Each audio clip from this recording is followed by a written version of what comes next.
Morning all. ഇന്ന് നമ്മുടെ literary ലെൻസിന്റെ 44th എപ്പിസോഡാണ്. ആ എപ്പിസോഡിൽ നമുക്ക് ഇന്ന് റിവ്യൂ പറയാനായിട്ട് ഇവിടെ ഉള്ളത് ഫാത്തിമ ബീഗാണ് from English optional second year. അപ്പൊ ഫാത്തിമാനെയും പിന്നെ ഇവിടെ വന്നു ചേർന്നിട്ടുള്ള എല്ലാവരെയും ഒത്തുചേർന്ന എല്ലാവരെയും ഈ ലിറ്റററി ലെൻസിന്റെ എപ്പിസോഡിലേക്ക് സ്വാഗതം ചെയ്യാണ്. Fathima please proceed. Thank you Rachana. അപ്പൊ ഞാൻ ഇന്ന് എടുത്തിട്ടുള്ള ബുക്ക് എന്ന് പറയുന്നത് നമ്മുടെ നാലുകെട്ടാണ്. MT വാസുദേവൻ നായരുടെ നാലുകെട്ട്. MT വാസുദേവൻ നായരുടെ ഫുൾ നെയിം ആർക്കെങ്കിലും അറിയോ?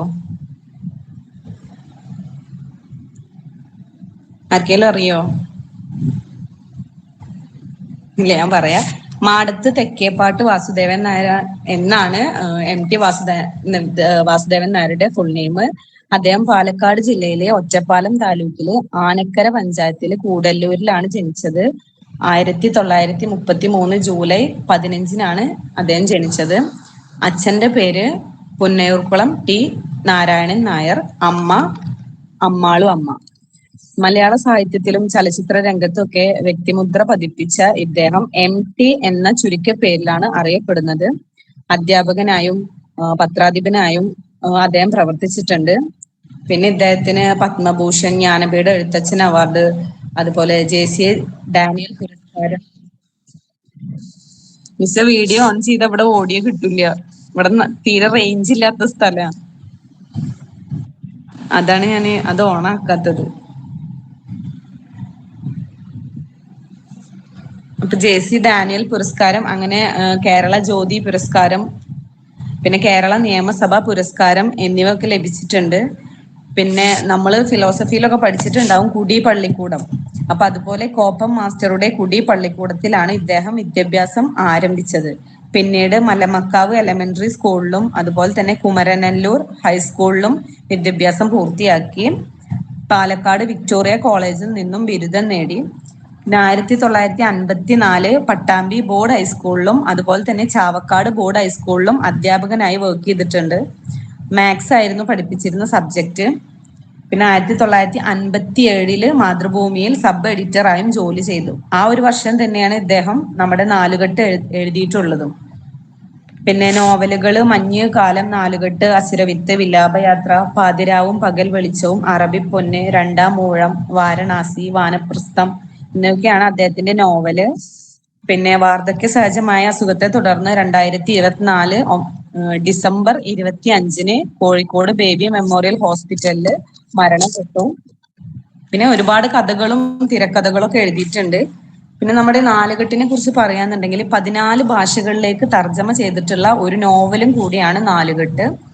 അതുപോലെ തന്നെ 1957 എഴുതി പുറത്തിറങ്ങി. 1958 തന്നെ ഇതിന് കേരള സാഹിത്യ അവാർഡ് കരസ്ഥമാക്കിയ ഒരു നോവലും കൂടിയാണ്. പിന്നെ അന്നത്തെ കാലഘട്ടത്തിൽ ഉണ്ടായിരുന്ന ആ ഒരു സമ്പ്രദായത്തെ, മരുമക്കത്തായ സമ്പ്രദായം, അതുപോലെ തന്നെ ആ ഒരു ചിന്താഗതിയും ജാതി വ്യവസ്ഥ ഒക്കെ ഈ നാലുകെട്ടിനുള്ളിൽ അദ്ദേഹം തുറന്നു കാട്ടുന്നുണ്ട്. പിന്നെ ഇതിൽ പറയുന്നത്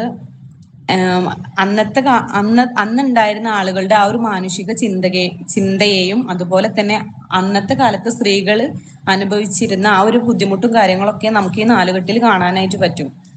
പിന്നെ ഇതില് നോവലിനെ കുറിച്ച് പറയാന്നുണ്ടെങ്കിൽ ഇതില് അപ്പുണ്ണി എന്ന ഒരു കുട്ടിയുടെ, അതാണ് ഒരു മെയിൻ ക്യാരക്ടർ ആയിട്ട് വരുന്നത്.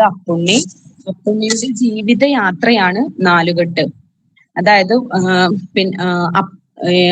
വടക്കേപ്പാട്ട് തറവാട്ടില് ആണ് അപ്പുണ്ണിയുടെ അമ്മ, അതായത് പാറുക്കുട്ടി അമ്മ എന്ന അമ്മ ഭയങ്കര പ്രൗഢിയോടെ അല്ലെങ്കിൽ പ്രതാപത്തോടെ ജീവിച്ചിരുന്ന അമ്മ. പക്ഷെ എന്നിരുന്നാലും സ്ത്രീകളുടേതായ ഒരു മാനുഷിക പരിഗണനയോ ഒരു മൂല്യങ്ങളോ അവിടെ ഉണ്ടായിരുന്നില്ല. ഒരു ഏജ്ഡ് ആയിട്ടുള്ള ആളെ കൊണ്ട് വിവാഹം ആലോചിക്കുകയോ ഉറപ്പിക്കുകയോ ഒക്കെ ചെയ്തപ്പോൾ കോന്തുണ്ണി നായർ എന്ന അദ്ദേഹത്തിന്റെ അച്ഛന്റെ കൂടെ ഇറങ്ങി പോവുകയാണ് ചെയ്തത്.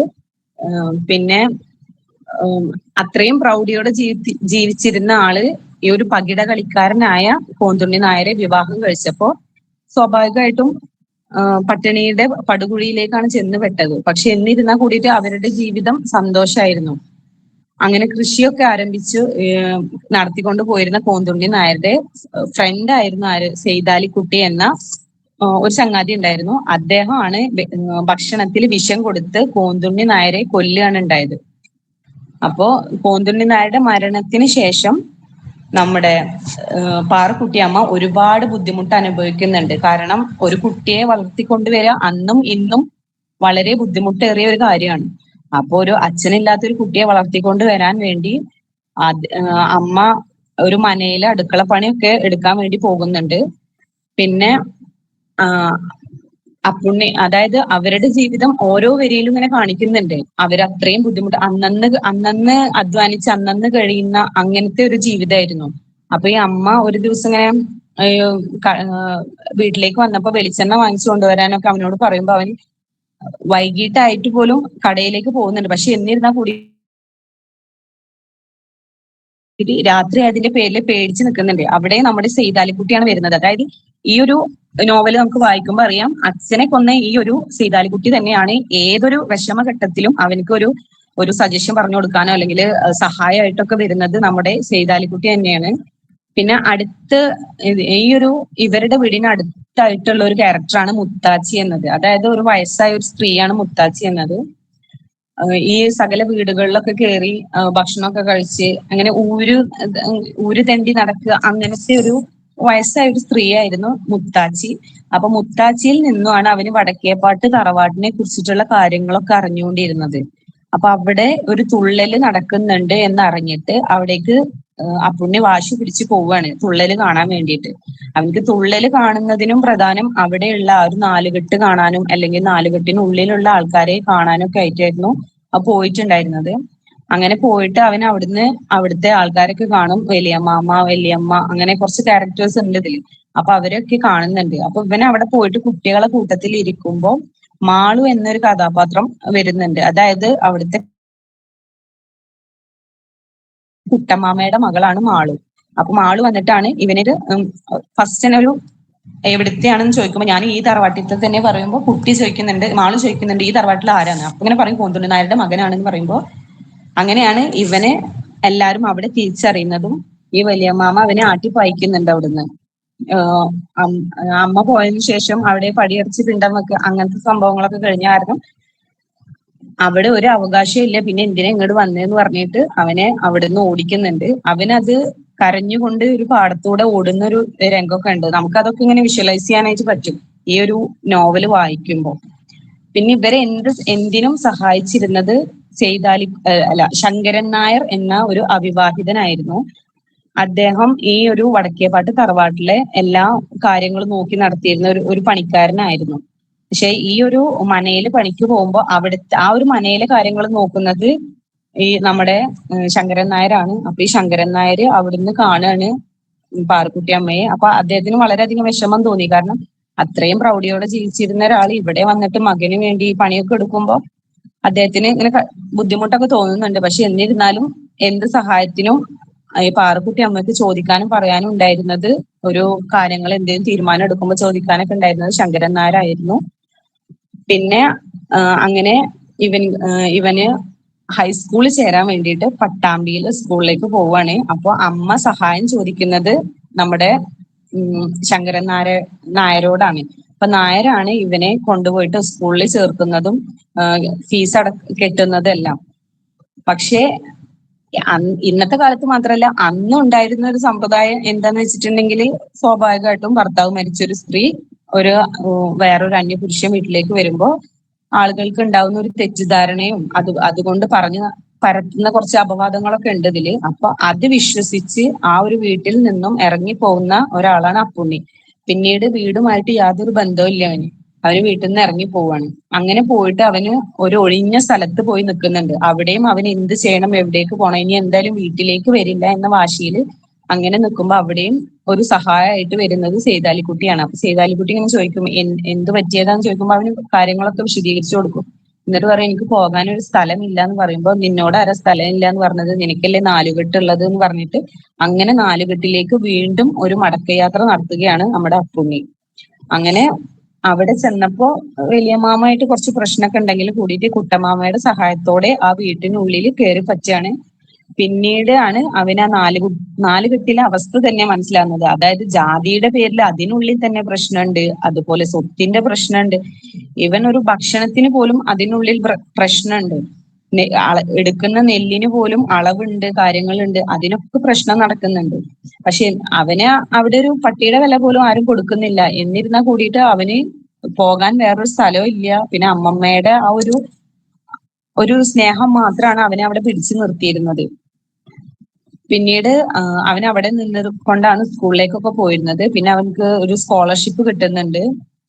അതിൽ അവന് ഫീസ് അടച്ചതിന് ശേഷം ബാക്കിയുള്ള പൈസക്ക് അമ്മമ്മക്ക് കൊടുക്കുന്നുണ്ട്. അമ്മമ്മ കുഴമ്പ് വാങ്ങിക്കാനും അതുപോലെ തന്നെ കുട്ടമ്മാമ അതിൽ നിന്ന് കടം വാങ്ങിക്കുന്നൊക്കെ ഉണ്ട്. പിന്നെ ആ നാലുകെട്ടിനെ വലിയമ്മാമയാണ് എല്ലാ കാര്യങ്ങളും ചെയ്തിരുന്നത്. അതായത് എല്ലാ പ്രൗഢിയും പ്രതാപമൊക്കെ ഉണ്ടായിരുന്നത് വലിയമ്മാമയാണ്. കുട്ടമ്മാമ അവിടുത്തെ ഒരു പണിക്കാരനെ പോലെയാണ് നിന്നിരുന്നത്. അപ്പൊ ഈ വലിയമ്മാമയുടെ മക്കള് സ്കൂളിൽ പഠിക്കുന്നുണ്ട്. പക്ഷെ കുട്ടമ്മാമയുടെ ഒരു മോളാണുള്ളത്, മാളു സ്കൂളിലൊന്നും പോകുന്നില്ല, അവിടുത്തെ അടുക്കള പണി മാത്രമാണ്.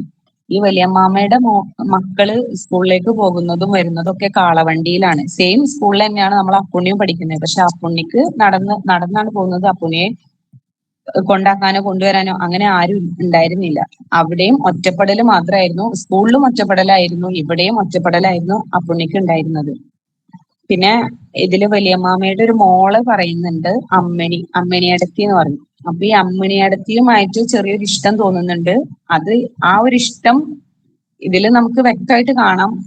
ഇതില് വീണ്ടും വീണ്ടും ഇങ്ങനെ പറയുന്നുണ്ട് എന്ത് നിറത്തിന്റെ കാര്യം. അതായത് വെളുത്ത തുടുത്ത ശരീരമായിരുന്നു അമ്മിണിയടത്തിക്ക്. അതുകൊണ്ട് മാത്രമാണ് അവന് അതിനോടൊരു ഇഷ്ടം തോന്നിയത്. പക്ഷെ മാളു എന്ന ക്യാരക്ടറാണ് അവനോട് എപ്പോഴും എന്തിനും സഹായമായിട്ട് അല്ലെങ്കിൽ എന്തെങ്കിലുമൊക്കെ ചോദിച്ചറിഞ്ഞിരുന്ന ഒരാളുണ്ടായിരുന്നത്. പക്ഷെ ആ മാളുവിനെ ഇതിൽ വിശേഷിപ്പിക്കുന്നത് കറുത്ത് നീണ്ട കൂർത്ത മുഖമുള്ള ഒരു കുട്ടിയായിട്ടാണ് ഇതിൽ മാളുവിനെ കാണുന്നത്. അങ്ങനെ ഇവര് ഇതിനുള്ളിൽ തർക്കം നടക്കുന്നുണ്ടെങ്കിലും ഭാഗിക്കാനുള്ള പ്രശ്നമൊക്കെ, അതായത് നാലുകെട്ട് ഭാഗിക്കണം എന്ന് കുട്ടമ്മാമ ഒരൊറ്റ വാശി പിടിച്ച് നാലുകെട്ട് ഭാഗിക്കാൻ പോവാണ്. അപ്പോ അമ്മിണിയടത്തിയുടെ കല്യാണം കഴിഞ്ഞിട്ട് അമ്മിണിയടത്തിയെ നാലുകെട്ടിൽ നിന്ന് കൊണ്ടുപോകുന്നുണ്ട്. പിന്നെ ഇതില് കാണിക്കുന്ന വേറൊരു രംഗം എന്താന്ന് വെച്ചിട്ടുണ്ടെങ്കിൽ, അതായത് പാർക്കുട്ടി അമ്മ അപ്പുണ്ണി പോയതിനു ശേഷം ഒറ്റക്കാണ്. കുറെ കാലം മോനൊക്കെ നോക്കിയിരുന്നെങ്കിൽ കൂടിയിട്ട് പിന്നെ ആരും വരുന്നില്ല. അപ്പൊ അവിടെ ഒരു വലിയ വെള്ളപ്പൊക്കത്തില് പുഴയൊക്കെ നിറഞ്ഞു കവിഞ്ഞു. അപ്പൊ ആളുകളെല്ലാം കിട്ടിയതും എടുത്തിട്ട് പെറുക്കി ഓടി. പക്ഷെ പോകാനൊരു ഇടമോ ഒരു സഹായത്തിന് ഒരാളോ ഭക്ഷണമോ വെള്ളമോ ഒന്നും ഇല്ലാതെ പാർക്കുട്ടിയമ്മ മരണത്തെ മുഖാമുഖം നോക്കി കണ്ടു കിടക്കുന്ന ഒരു രംഗമുണ്ട്. അപ്പൊ ആ ഒരു നിമിഷത്തിൽ നമ്മുടെ ശങ്കരൻ നായരാണ് അവിടെ സഹായത്തിന് എത്തിയത്. ശങ്കരൻ നായര് മാളക്കുട്ടി അമ്മയെ അതായത് ശങ്കരൻ നായരുടെ മടിയിൽ തലവെച്ച് പാർക്കുട്ടി അമ്മ ഒരു തോണി യാത്ര പോകുന്നത് ഇതിൽ പറയുന്നുണ്ട്.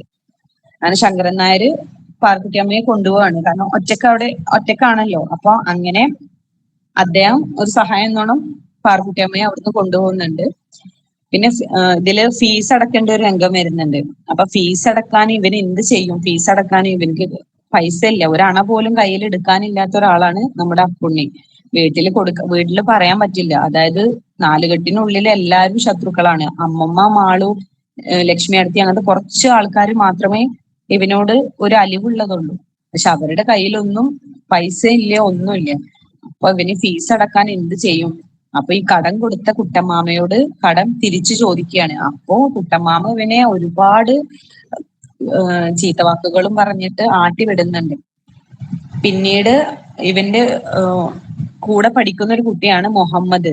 അപ്പൊ മുഹമ്മദിനോട് ഇങ്ങനെ പറയാണ് ഫീസ് അടക്കേണ്ട കാര്യങ്ങളൊക്കെ പറഞ്ഞപ്പോ മുഹമ്മദ് പറയും, ഞാൻ ഉമ്മയുടെ ഒന്നും പറയട്ടെ, ഉമ്മ അടുത്ത വീട്ടിലൊക്കെ ചോദിച്ചിട്ട് പൈസ കിട്ടി അങ്ങനെ സഹായിക്കാമെന്ന്. പക്ഷെ അവിടെയും നമ്മുടെ അപ്പുണ്ണിയെ സഹായിച്ചത് അമ്മയാണ്. അതായത് പാറക്കുട്ടി അമ്മ ഈ മുഹമ്മദിന്റെ കൈവശം പൈസ കൊടുത്തയക്കാണ് ഫീസ് അടക്കാനുള്ള. അങ്ങനെ ഫീസൊക്കെ അടച്ച് ഇവൻ എക്സാം ഒക്കെ എഴുതി റിസൾട്ട് വെയിറ്റ് ചെയ്തിരിക്കുന്ന കുറച്ച് ടൈം ഉണ്ട്, നമ്മളെ വെക്കേഷൻ ടൈം ഉണ്ടല്ലോ. അപ്പൊ ആ ഒരു ടൈമിൽ ഇവൻക്ക് നാലുകെട്ടിനുള്ളിൽ നിൽക്കാൻ പോലും വയ്യ. കാരണം ഈ ഒരു എക്സാമിന്റെ ടൈമായിട്ട് പോലും നേരവണ്ണം ഭക്ഷണം ഉണ്ടായിരുന്നില്ല ഇവന് കഴിക്കാന്. അതുപോലെ ഒരു എന്താ പറയാ വിളക്ക് കത്തിക്കാനുള്ള സ്വാതന്ത്ര്യം പോലും ഉണ്ടായിരുന്നില്ല. മണ്ണെണ്ണ അങ്ങനെ തീരും എന്നൊക്കെ പറഞ്ഞിട്ട് ഇവൻക്ക് അതിനു പോലുമുള്ള ഒരു സ്വാതന്ത്ര്യം ഉണ്ടായിരുന്നില്ല. അപ്പൊ ഇവൻക്ക് നാല് കെട്ടിനുള്ളിൽ നിൽക്കുന്നത് തന്നെ ബുദ്ധിമുട്ടായി തോന്നി. അപ്പൊ എന്തിരുന്നാൽ കൂടിയിട്ട് അവന് എന്ത് വന്നാലും അവനൊരു ജോലി നേടണം എന്നുള്ളത് അവന് അതിയായ ആഗ്രഹമുണ്ട്. അപ്പോ ഈ ഒരു റിസൾട്ട് വരുന്നവരെ ഇവൻ എന്ത് ചെയ്യും? ഇവന് രാവിലെ ഇങ്ങനെ വെറുതെ ഇങ്ങനെ തൊടിയിലൂടെ ഒക്കെ ഇങ്ങനെ യാത്ര ചെയ്യുമ്പോഴാണ് രാമകൃഷ്ണൻ മാസ്റ്റർ എന്ന് പറയുന്ന ഇവന്റെ ഒരു അധ്യാപകനെ കാണുന്നത്. അപ്പോ അദ്ദേഹത്തിനോട് ഇങ്ങനെ പറയാണ്, എന്താ റിസൾട്ട് വെയിറ്റ് ചെയ്തിരിക്കുന്ന കാര്യങ്ങളൊക്കെ സംസാരിക്കുന്നുണ്ട്. അപ്പൊ ഇങ്ങനെ പറയുന്നുണ്ട്, ഞാൻ എന്ത് ചെയ്യണമെന്ന് അറിയാതെ നിൽക്കുകയാണെന്ന് പറയുമ്പോ മാഷ് പറയും, എന്റെ കയ്യിൽ ഒരുപാട് ബുക്സ് ഉണ്ട്, നീ ബുക്സ് വായിക്കണം എന്നുണ്ടെങ്കിൽ വീട്ടിലേക്ക് പോരേന്ന് പറയും. അങ്ങനെ ഇവൻ അതൊരു പതിവാക്കി. എന്നും വൈകിട്ട് വീട്ടിലേക്ക് പോവുക, ബുക്ക് വാങ്ങിക്കുക, വായിക്കുക. അങ്ങനെ ഒരു ദിവസം പോയപ്പോ മാഷ് പറയും, പത്രത്തില് രജിസ്റ്റർ നമ്പർ വന്നിട്ടുണ്ട് നിന്റെ, നീ പാസ്സായി എന്ന്. അപ്പൊ ഇവന് ഒരുപാട് സന്തോഷാവും. പിന്നെ സാറിന് അറിയാം ഇവന്റെ ബുദ്ധിമുട്ടുകളൊക്കെ അറിയാം. അപ്പൊ സാറ് പറയും, നിനക്ക് വേക്കൻസി ഒക്കെ ഇതില് പത്രത്തിൽ ഒരുപാട് വേക്കൻസി ഒക്കെ വരുന്നുണ്ട്, നമുക്ക് അപ്ലൈ ചെയ്യാം എന്ന് പറയും. അങ്ങനെ ഇവന് സേതാലിക്കുട്ടിയെ കാണുകയാണ്. അപ്പൊ സേതാലിക്കുട്ടിയോട് പറയും, ഇങ്ങനെ പാസ്സായി, എന്തെങ്കിലും ജോലി നോക്കണം എന്ന് പറയുമ്പോൾ സേതാലിക്കുട്ടി പറയാണ്, ഞാൻ ഒന്ന് ശ്രമിക്കട്ടെ എന്ന് പറഞ്ഞിട്ട് പിന്നെ സേതാലിക്കുട്ടിയുടെ ഒരു ലെറ്റർ വരുന്നുണ്ട്. അതായത്, ഞാൻ എസ്റ്റേറ്റില് ഇങ്ങനെ ഒരു ജോലി പറഞ്ഞു വെച്ചിട്ടുണ്ട്, വയനാട്ടിലേക്ക് വരാൻ വേണ്ടി പറയും. അപ്പൊ ഇവന് വയനാട്ടിലേക്ക് പോകണമെന്നുണ്ടെങ്കിൽ പോലും ഇവന്റെ കയ്യിൽ ക്യാഷ് ഇല്ല അങ്ങോട്ട് പോവാൻ. അപ്പൊ ഇവൻ ആരോട് ചോദിക്കും? അങ്ങനെ ലാസ്റ്റ് ഇവൻ സാറിനെ പോയി കാണുകയാണ്. സാറിനോട് പറയുമ്പോൾ സാറിന്റെ കയ്യിൽ നിന്നും 10 രൂപ വാങ്ങിയിട്ട് ഇവൻ വയനാട്ടിലേക്ക് യാത്ര പോകും. ജോബിനാണ്. അപ്പൊ ഫീൽഡ് റൈറ്റർ ആയിട്ടാണ് ഇവന് ജോലി കിട്ടിയിട്ടുള്ളത് എസ്റ്റേറ്റില്. അങ്ങനെ സേതാലിക്കുട്ടിയെ പോയി കണ്ടിട്ട് സേതാലിക്കുട്ടിയുടെ ഫാമിലിയൊക്കെ കാണുന്ന ഒരു രംഗമുണ്ട്. അതായത് സേതാലിക്കുട്ടിയും ഫാമിലിയും അവിടെ ഒരു പലചരക്ക് കട നടത്തുന്നുണ്ട്. അതിന് തൊട്ടടുത്താണ് അദ്ദേഹത്തിന്റെ ഒരു വാടക ഒരു വീടുണ്ട്. അപ്പൊ അവരെ കാണുന്നുണ്ട്. പിന്നെ ഇതില് ഒരു ആഫ്റ്റർ 5 years ആണ് ഇതിൽ പിന്നെ പറയുന്നത്. അങ്ങനെ ആ ഒരു 5 വർഷത്തിന് ശേഷം ഈ നമ്മുടെ അപ്പുണ്ണിയുടെ കൂടെ വർക്ക് ചെയ്യുന്ന ഒരാളെ കല്യാണത്തിന് അദ്ദേഹം നാട്ടിലേക്ക് ലീവിന് വരികയാണ്. അപ്പൊ ലീവിന് വരുമ്പോ അവര് തമ്മിൽ സംസാരമാണ്, നിനക്കും നാട്ടിൽ പോയിക്കൂടെ എന്നുള്ളത്. അപ്പൊ അമ്മ മരിച്ചു പോയെന്ന ഇവനെ അവിടെ പറഞ്ഞിട്ടുള്ളത്. അപ്പൊ ആരെ കാണാൻ പോകും എന്ന് പറഞ്ഞിട്ടാ വരിക. പക്ഷെ എന്നിരുന്നാൽ കൂടിയിട്ട് അവനക്ക് ഇങ്ങനെ തോന്നുകയാണ്, ഇന്ന് നാട്ടിൽ പോയാലോ, നാലുകെട്ടൊന്ന് കാണാലോ എന്ന് വിചാരിച്ചിട്ട് അവൻ വീണ്ടും നാട്ടിലേക്ക് വരികയാണ്. നാട്ടിലേക്ക് വരുമ്പോ സേതാലിക്കുട്ടിയെ കാണാൻ വേണ്ടി പോകുന്നുണ്ട്. പക്ഷെ സേതാലിക്കുട്ടി തളർന്നു കിടക്കുകയാണ്. അങ്ങനെ സേതാലിക്കുട്ടിയെ കണ്ടിട്ട് സേതാലിക്കുട്ടിയോട് സേതാലിക്കുട്ടി തളർന്നു കിടക്കുന്നത് കൊണ്ട് തന്നെ വാടക അടക്കാതെ അവിടുന്ന് ഒഴിയേണ്ട ഒരു അവസ്ഥയിലാണ് അവര്. അപ്പൊ ആ ഒരു വാടകയൊക്കെ ഇവൻ അടക്കുന്നുണ്ട്. ഇവനക്ക് ഇപ്പൊ നല്ല സാലറി ഒക്കെ ഉണ്ട്. അപ്പോ ഇവനെ വാടകയൊക്കെ അടച്ച് അവിടുന്ന് നാട്ടിലേക്ക് വരികയാണ്. പക്ഷെ നാട്ടിലേക്ക് വന്ന ഇവനെ ആർക്കും തന്നെ മനസ്സിലായില്ല. ഒരു 5 വർഷത്തിന് ശേഷമല്ലേ വരുന്നത്. കുട്ടിയായി പോയ അപ്പുണ്ണി ഒരു യുവാവായിട്ടാണ് തിരിച്ചു വരുന്നത്. അപ്പൊ ഇവനെ ആർക്കും തന്നെ കണ്ടിട്ട് മനസ്സിലായില്ല. പക്ഷെ ഇവന് വീട്ടിലേക്ക് വന്ന് അങ്ങനെ വീട്ടിലേക്ക് വന്നപ്പോ ലക്ഷ്മിയടുത്തി അമ്മമ്മയും കൊണ്ട് ലക്ഷ്മിയടുത്ത് ഉണ്ട്. അപ്പൊ ലക്ഷ്മിയടുത്തിൽ നിന്നാണ് ഇവന് അമ്മിണിയടുത്തി മരിച്ചു പോയി എന്നുള്ള കഥ അറിയുന്നത്. അത് കേട്ടപ്പോ ഇവനക്ക് ചെറിയൊരു വിഷമമായി. കാരണം ആദ്യത്തെ പ്രണയമായിരുന്നു അമ്മിണിയടുത്തി. അപ്പൊ ചെറിയൊരു വിഷമമുണ്ട്. പക്ഷെ ഇവന് വന്നത് അറിഞ്ഞിട്ട് അന്ന് ആട്ടി ഓടിച്ച് എല്ലാവരും തന്നെ ഇവന്റെ അടുത്ത് വന്നിട്ട് പൈസ ചോദിക്കുന്നുണ്ട്, സഹായമായിട്ട് ചോദിക്കുന്നുണ്ട്. പക്ഷെ ഇവന് ആരെയും കൂസാതെ എല്ലാവരെയും ആട്ടി പായിക്കുന്നുണ്ട്. അതിന് ലാസ്റ്റ് ഇതില് വലിയമ്മാമ വരുന്ന ഒരു സീനുണ്ട്. വലിയമ്മാമ ഒരു 500 രൂപ കടം ചോദിച്ചു വരികയാണ്. അല്ലെങ്കിൽ 4 കെട്ട് കൊടുക്കേണ്ടി വരും, വേറെ ആർക്കെങ്കിലും കൊടുക്കേണ്ടി വരും എന്ന് പറഞ്ഞിട്ട് വലിയമ്മാമ വരുന്ന ഒരു രംഗമുണ്ട്. അപ്പോ ഇവൻ പറയുന്നുണ്ട്, 4 കെട്ട് വേറെ ആർക്കും കൊടുക്കണ്ട, ഞാൻ വിലക്ക് വാങ്ങിച്ചോളാം, ഇതിനൊരു വില കണ്ടിട്ട് പറഞ്ഞാൽ മതി. അങ്ങനെ 4000 രൂപക്ക് അന്ന് ആട്ടി വിട്ട ആ ഒരു 4 കെട്ട് അപ്പുണ്ണി സ്വന്തമായിട്ട് വാങ്ങുകയാണ്. വാങ്ങിയതിന് ശേഷം അവൻ അവന്റെ അമ്മയെ തിരികെ കൊണ്ടുവരുന്നുണ്ട്. അമ്മയുടെ കൈ പിടിച്ച് ആ ഒരു 4 കെട്ടിനുള്ളിലേക്ക് കയറുന്നുണ്ട്. എന്നിട്ട് പറയുന്നുണ്ട്, കൂടെ നമ്മുടെ ശങ്കരൻ നായരെയും കൊണ്ടുവരുന്നുണ്ട് കേട്ടോ. അപ്പോ എന്നിട്ട് പറയുന്നുണ്ട്, ഈ ഒരു പകൽ വെളിച്ചത്തിലും ഇരുട്ട് നിറഞ്ഞ് ഈ ഒരു 4 കെട്ട് പൊളിച്ച് എന്താ പറയാ, ചെറിയൊരു വെളിച്ചം വരുന്ന ഒരു വീട് പണിയണം എന്ന് പറയുന്നുണ്ട്. അപ്പൊ അമ്മ ചോദിക്കുന്നുണ്ട്, ഭഗവതി ഇരിക്കുന്ന മച്ച് പൊളിക്കുകയും. അപ്പൊ അവന് ചിരിക്കുകയാണ്. കാരണം അതിലാണ് നമ്മുടെ ഒരു നോവൽ അവസാനിക്കുന്നത്. അപ്പൊ ഈ പകൽ വെളിച്ചത്തിലും ഇരുട്ട് നിറഞ്ഞു നിൽക്കുന്ന ഒരു 4 കെട്ട് എന്ന് ഉദ്ദേശിക്കുന്നത് അതിലുള്ള ആളുകളുടെ മനസ്സിനെയാണ് ഉദ്ദേശിക്കുന്നത്. അതായത് ഇപ്പോഴും അവരുടെ ഉള്ളിൽ എന്താണ്, ഇരുട്ട് നിറഞ്ഞതാണ്. എപ്പോഴും അവരുടെ ഉള്ളിൽ ഇരുട്ട് നിറഞ്ഞതായിരുന്നു. അതിലുള്ള സ്ത്രീകളുടെ ഒരു ഇഷ്ടവും അനുവാദവും ഒന്നും ചോദിക്കാതെയായിരുന്നു അതിനുള്ളിലുള്ള നടന്നിരുന്ന വിവാഹങ്ങളും കാര്യങ്ങളൊക്കെ. അതുപോലെ തന്നെ ഒരു ജാതി വ്യവസ്ഥ, ജാതിയുടെ പേരിൽ തന്നെ അതിൽ തല്ലാണ്, സ്വത്തിന്റെ പേരിൽ പ്രശ്നമാണ്, ഒരു മാനുഷിക പരിഗണയോ അതുപോലെ തന്നെ ഒരു മൂല്യങ്ങൾക്കോ വില നൽകാത്ത ഒരാൾക്കാരായിരുന്നു ഇതിനുള്ളിലുള്ളത്. പിന്നെ ഇതില് നമ്മുടെ എം ടിയുടെ ഇത് പറയാന്നുണ്ടെങ്കിൽ ഇതിൽ ഒരുപാട് മുസ്ലിം സ്ലാങ്സും അതുപോലെ തന്നെ ഹിന്ദുസിന്റെ സ്ലാങ്ങുകളും ഉപയോഗിച്ചിട്ടുണ്ട്. നമ്മുടെ ടിക്ക് ഒരുപാട് പൊന്നാനിയിലൊക്കെ ഫ്രണ്ട്സ് ഉണ്ടായിരുന്നു. അപ്പൊ അതുകൊണ്ട് തന്നെ മുസ്ലിം സ്ലാങ്സ് ഇതിൽ സെയ്താലിക്കുട്ടിയുടെ ആ ഒരു വീട്ടുകാരുമായിട്ടുള്ള അല്ലെങ്കിൽ സെയ്താലിക്കുട്ടിയുടെ സംസാരം ഫുള്ള് നമുക്ക് മനസ്സിലാവും മുസ്ലിം സ്ലാങ് ആണ് ഉപയോഗിച്ചിട്ടുള്ളത്.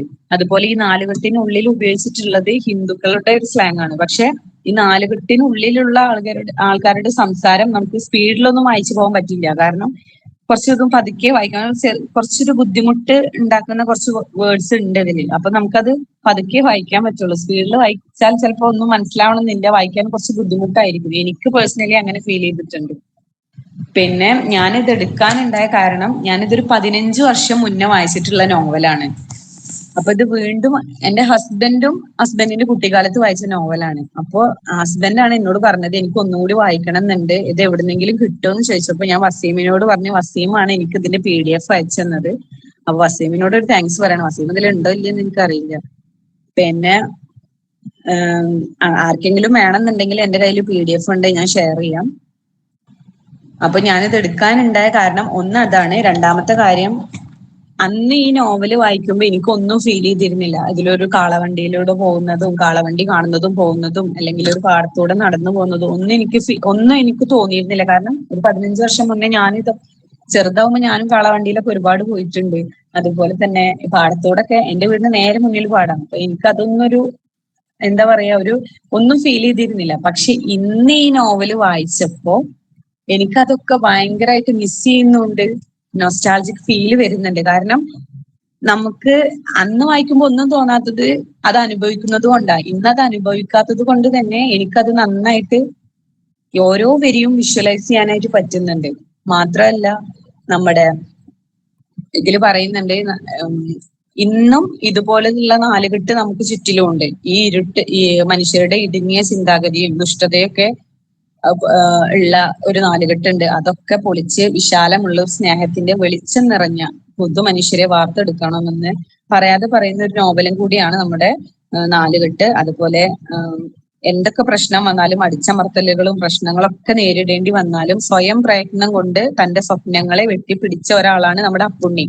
അപ്പൊ നമ്മളും അതുപോലെ എന്ത് ചെയ്യുക, നമ്മുടെ എന്താ ഇഷ്ടങ്ങളും അല്ലെങ്കിൽ നമ്മുടെ ആഗ്രഹങ്ങളൊക്കെ വെട്ടിപ്പിടിക്കാൻ ശ്രമിക്കുക. എന്ത് ബുദ്ധിമുട്ട് വന്നിട്ടുണ്ടെങ്കിലും പിന്നെ പ്രതികാരങ്ങളും തെറ്റിദ്ധാരണയും പകയും എല്ലാം മനുഷ്യ സഹജമാണെന്നും തിരിച്ചറിവിലൂടെ തിരുത്തി ജീവിതത്തിലേക്ക് വെളിച്ചം കൊണ്ടുവരണമെന്നും നമ്മുടെ ഈ ഒരു നാലുകെട്ട് പറയുന്നുണ്ട്. അപ്പോ വായിക്കാത്തവരൊക്കെ ഉണ്ടെങ്കിൽ നാലുകെട്ട് വായിക്കുക, എന്തായാലും വായിക്കുക. നമുക്ക് ഞാനീ പറഞ്ഞ പോലെ ഒന്നല്ല ഇത്, ഞാൻ വളരെ ഷോർട്ട് ആക്കിയിട്ടാണ് പറഞ്ഞിട്ടുള്ളത്. അത്യാവശ്യം ലെങ്തി ആയിട്ടുള്ള ഒരു നോവലാണിത്. അപ്പോ എല്ലാവരും വായിക്കുക. എന്തായാലും നല്ലൊരു അനുഭവം നിങ്ങൾക്ക് ഉണ്ടാവും വായിച്ചിട്ടുണ്ടെങ്കിൽ. Thank you. Thank you Fathima. അപ്പോ ഫാത്തിമയിലൂടെ നമ്മള് നാലുകെട്ടില് എന്താണ് അതിൽ വരുന്ന കഥാപാത്രങ്ങൾ ആരൊക്കെ, കഥകൾ എന്നൊക്കെ അറിയാൻ തുടങ്ങി. എനിക്കിത് കേൾക്കുമ്പോൾ സത്യം പറഞ്ഞാൽ ഓർമ്മ വന്നത് ഒരുപാട് നമ്മള് ഇപ്പത്തെ ഒരു നിലയിലേട്ടാ, ഇപ്പൊ നമ്മൾ ഒരുപാട് കേട്ട് പറഞ്ഞ കുറെ കഥകളുമായിട്ട് സാമ്യമുണ്ട്. അല്ലെങ്കിൽ ഇങ്ങനെ ഒരു അനുഭവങ്ങള് ഉള്ള ഒരുപാട് സിനിമകളാവട്ടെ. ഇപ്പൊ റീസെന്റ് വന്നപ്പോ നമ്മളെ പൃഥ്വിരാജിന്റെ താന്തോന്നി അടക്കം എനിക്ക് അവസാനമൊക്കെ വന്ന നാലുകെട്ട് പേടിക്കുന്നു എന്നൊക്കെ പറയുമ്പോ എനിക്ക് സത്യം വന്ന ആ ഒരു വിഷ്വലൊക്കെയാണ് എന്റെ മനസ്സിലേക്ക് വന്നത്. പക്ഷെ ടി ഇത് എഴുതുന്നത്, ഞാനിത് ഗൂഗിൾ ചെയ്ത് നോക്കി, ടി ഇത് എഴുതി പബ്ലിഷ് ചെയ്യണത് 1958 അപ്പൊ 1958 എന്നൊക്കെ പറഞ്ഞാൽ അന്ന് ഇതിനൊക്കെ ഇത്രയും തുറന്ന് അഡ്രസ് ചെയ്യാൻ പോലും ആർക്കും ആ ഒരു വിവേകം ഉള്ളവർ തന്നെ കുറവായിരിക്കും. അത് അതേപടി തുറന്ന് ഇതേപോലെ പറയാന്നൊക്കെ ഉള്ളത് ഈസ് എന്താ റിയലി ബ്രേവ് ഓഫ് ഹിം. അപ്പൊ അതൊക്കെ മനസ്സിലാക്കിയ ആ സാഹചര്യം, ഒരു സാമൂഹിക വ്യവസ്ഥയും ആ കാര്യങ്ങളും ഒക്കെ തുറന്നു കാട്ടുന്ന ഒരു നോവലാണ്. അപ്പൊ അത് എത്രത്തോളം സാമൂഹിക പ്രാധാന്യം അന്ന് അർഹിച്ചിരുന്നു നമുക്ക് ചിന്തിച്ചാൽ മനസ്സിലാക്കും. ഇന്നും ഈ പറഞ്ഞ പോലെ തന്നെ ഒരുപാട് നാലുകെട്ടുകൾ, നമ്മൾ അറിയാത്ത ഒരുപാട് വെളിച്ചം കടക്കാത്ത കുടില് ബോക്സുകൾ നമ്മുടെ എല്ലാവരും ചുറ്റിലുമുണ്ട്. അപ്പൊ ഇത് അങ്ങനെയൊക്കെ വെച്ച് നോക്കുമ്പോൾ നമുക്ക് തീർത്തും ഇന്നും പ്രസക്തി കണ്ടുപിടിക്കാൻ പറ്റുന്ന ഒരു നല്ലൊരു പീസ് ഓഫ് വർക്ക് തന്നെയാണ് നാലുകെട്ട് എന്ന് എനിക്ക് ഫാത്തിമയിലൂടെ പ്രസന്റേഷനിലൂടെ മനസ്സിലായി. Anyway thank you Fatima. ഇനി ഒരു ഫീഡ്ബാക്ക് പറയാൻ വേണ്ടി ഞാൻ സ്വാതയെ ക്ഷണിക്കുകയാണ്. ഹലോ ഫാത്തിമ, കേൾക്കുന്നുണ്ടല്ലോ അല്ലെ? കേൾക്കുന്നുണ്ട് കേൾക്കുന്നുണ്ട് ഫാത്തിമ നന്നായിട്ട് തന്നെ പ്രസന്റ് ചെയ്തിട്ടുണ്ട്. ഈ ഓരോ ക്യാരക്ടേഴ്സും അതിന്റെ അവരുടെ ഒരു സവിശേഷതകളൊക്കെ വളരെ നന്നായിട്ടാണ് പറഞ്ഞിട്ടുള്ളത്. ഇപ്പൊ ഈ ലിറ്ററൽ ലെൻസിൽ ഞാൻ അധികം ബുക്കൊന്നും വായിക്കുന്ന ആളല്ല, പക്ഷെ ഈ ഒരു അവസരത്തിൽ നമുക്ക് ഇതൊക്കെ ഇങ്ങനെ വായിക്കാൻ വേണ്ടി തോന്നുന്നു. അത്രയും നന്നായിട്ട് പ്രസന്റ് ചെയ്തണേ. പിന്നെ ഫാത്തിമ പറഞ്ഞു കുറച്ച് മാത്രമേ പറഞ്ഞിട്ടുള്ളൂ. ഈ കുറച്ച് തന്നെ ഒത്തിരി നമ്മുടെ മനസ്സിൽ ഇങ്ങനെ രചന പറഞ്ഞ പോലെ ഓരോ ഫിലിമിലുള്ളത് പോലെ ഇങ്ങനെ ഈ ഓരോ ഇമാജിനിങ് ഇങ്ങനെ വരികയായിരുന്നു. അത്രയും നന്നായിട്ടാണ്. പിന്നെ അദ്ദേഹത്തിന്റെ ആ എഴുത്തുകാരനെ പിന്നെ നമുക്ക് അധികം പറയേണ്ട ആവശ്യമല്ല, എല്ലാവർക്കും നന്നായിട്ട് അറിയാം. അദ്ദേഹത്തിന്റെ ഒരു കഴിവായിട്ട് തന്നെ ഫാത്തിമ പറഞ്ഞിട്ടുള്ള ഒരു കാര്യമാണ്. ഇപ്പോ ഈ മുസ്ലിംസിന്റെ ആ ഒരു ഭാഷയിലും ആ ഒരു സ്ലാഗിലും അതേപോലെ ഹിന്ദുസിന്റെ സ്ലാഗും നമുക്ക് അധികം കൂടുതൽ വായിച്ചാൽ മാത്രമേ അത് മനസ്സിലാവുള്ളൂ. അപ്പൊ അദ്ദേഹത്തിന്റെ ഒരു കഴിവായിട്ടാണ് എനിക്കത് മനസ്സിലാവുന്നത്. എന്തായാലും ഇൻഷാല്ല ഇതൊന്ന് വായിക്കണം എന്ന് തോന്നുന്നുണ്ട് ഈ റിവ്യൂ കേട്ടതിന് ശേഷം. ഫാത്തിമ വളരെ നന്നായിട്ടാണ് കേട്ടോ പ്രസന്റ് ചെയ്തത്. Thank you. Thank U.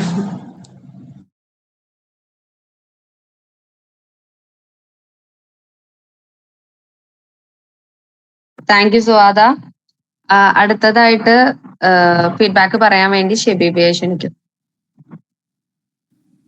Hi Fathima. Hi. നല്ല പ്രസന്റേഷൻ ആയിരുന്നു. നാലുകെട്ട് ഞാൻ കേട്ടിട്ടുണ്ട്, പക്ഷെ വായിക്കാനൊന്നും പറ്റിയിട്ടില്ല. തുടക്കം തന്നെ MDനെ കുറിച്ച് നല്ലൊരു ബ്രീഫ് പറഞ്ഞത് വളരെ നന്നായിട്ട് തോന്നി. കൃതികളും എല്ലാ കാര്യങ്ങളും ഫാത്തിമയിൽ ഉൾപ്പെടുത്തിയിട്ടുണ്ടായിരുന്നു. പിന്നെ റിവ്യൂലേക്ക് വരികയാണെങ്കിലും നല്ല അടിപൊളിയായിട്ട് പറഞ്ഞു. ഒരുപാടുണ്ട്, വലിയ നോവലാന്ന് തോന്നുന്നുണ്ട് അല്ലേ? പക്ഷെ 400 സംതിങ് പേജ് ഉണ്ട്. അത് പറയുമ്പോ തന്നെ അത്യാവശ്യം ഉണ്ടെന്ന് തോന്നി. നല്ല അടിപൊളിയായിട്ട് തന്നെ പറഞ്ഞു. കഥയിലെ പ്രധാനപ്പെട്ട സന്ദർഭങ്ങളും എഴുത്തിന്റെ ശൈലിയും എല്ലാ പ്രത്യേകതകളും എടുത്ത് തന്നെ പറഞ്ഞിട്ടുണ്ട്. അടിപൊളിയായിരുന്നു, നന്നായിട്ട് ചെയ്തു.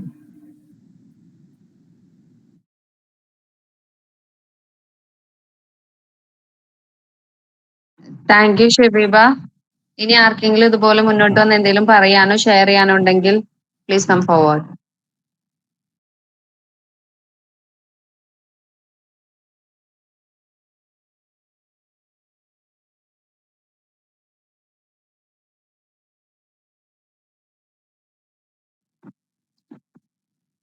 ആർക്കെങ്കിലും എന്തെങ്കിലും പറയാനുണ്ടോ? ഇല്ലാന്നുണ്ടെങ്കിൽ നമുക്ക് നമ്മുടെ മീറ്റ് വൈൻഡ് അപ്പ് ചെയ്യാം.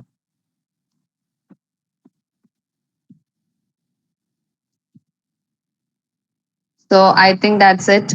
അപ്പൊ എന്തെന്നാണേലും നമ്മൾ ലിറ്ററൽ ലെൻസിന്റെ മറ്റൊരു എപ്പിസോഡിലൂടെ വീണ്ടും നമ്മളെ ബുക്ക് അല്ല, ബുക്കിന്റെ അപ്പുറത്തേക്ക് ചിന്തിക്കാനുള്ള കഴിവ് നമുക്ക് ഓരോ ബുക്കുകളും എത്ര പ്രാധാന്യത്തിൽ നൽകുന്നുണ്ട് എന്നുള്ള ഒരു വെളിച്ചം കൂടി നമുക്ക് വീണ്ടും വീണ്ടും പകർന്നുകൊണ്ടിരിക്കുകയാണ് ഈ ഒരു വേദി. ഇനിയും ഇതുപോലെ നല്ല നല്ല പ്രസന്റേഷൻസും നല്ല ഡിസ്കഷൻസും ഇവിടെ ഉണ്ടാവട്ടെ. എല്ലാവർക്കും ജോയിൻ ചെയ്ത എല്ലാവർക്കും താങ്ക് യു.